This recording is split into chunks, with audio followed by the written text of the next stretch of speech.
Hello, thank you for joining me today. Well, today is Friday, yay for Friday, right? And Friday, November 20th.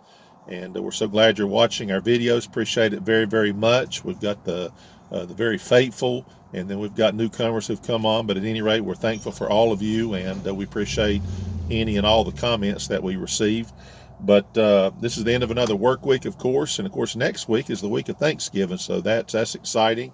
I guess if there's ever been a time where we feel like we're deserving of something, in the human sense, of course, it's to have a good time with family and friends, have the time off, and to be able to, be thankful for what we do have, and thankful that God is in our life, and certainly enjoy each other's time together.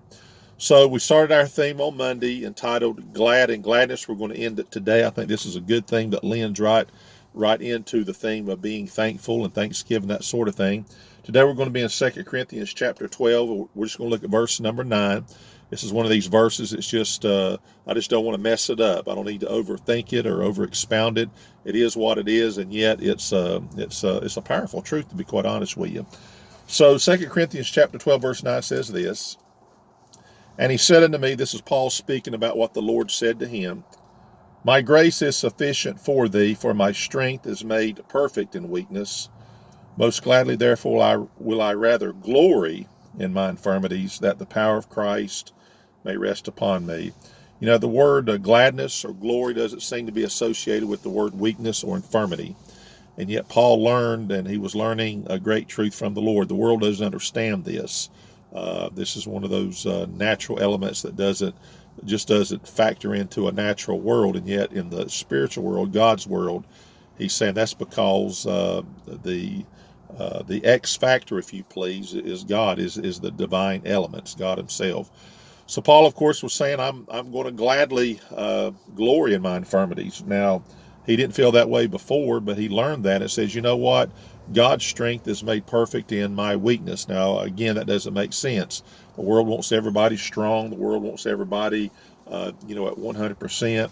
And yet in God's world, partly because we are children of God, then we have to face things in the way of persecutions and sometimes just in the way of trials that come our way because God tests us and all of that. But the point is, Paul says, I'm going to gladly glory in my infirmities. Now, that's something we can do because if you know the Lord, then you're going to go through these things, not simply because you're a human being, but naturally, human beings suffer and go through things. But a child of God, and a child of God is going to go down a path that God will lead you that's going to have some things about it. God's going to allow the infirmities like Paul had. He wanted it to be taken away, and God says, no, my grace is sufficient for thee, and my strength is made perfect in weakness. So when you find yourself weak, look around, expect God to use you in a mighty way through His strength. And that's why Paul could say, most gladly, therefore, will I rather glory in my infirmity. So if you say, man, I got an infirmity, I could serve God better without, and you fill in the blank. Everybody thinks that way, and yet at the same time, God says, but you know what? If you did not have that infirmity, then you'd be glorying in yourself, or you'd be going outside the bounds of what you need to do, or you wouldn't learn some things because of the weakness and all of that. So I say that because it's only natural to say, Lord, I could do so much more if I didn't have this, or if this was not on me, or if you could get me around this and let me bypass that. Well, the simple truth is God says no. In God's plan, I want you to be glad about the infirmities, because that way God can use you in a more mighty way. And I think that's important. So when you think that way, you certainly have to learn this because, I think you learn that as you mature as a Christian. So sometimes when we pray, we want God to take something away, and God says, no, that's exactly what you need. And it's needed for the cause of Christ. It's needed for your growth as a Christian and all of that. I think you understand that. So we hope you have a wonderful Saturday and Sunday. Of course, we hopefully you're able to attend church inside with the rest of God's people.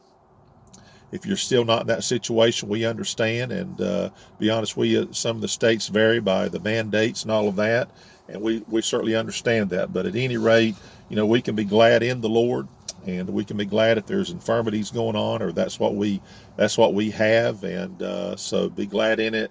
because God can take it and use that in a more mighty way than what you or I could ever think, okay? So we'll see you on Monday, and our theme, of course, is going to be kind of lined up with Thanksgiving Day on Thursday.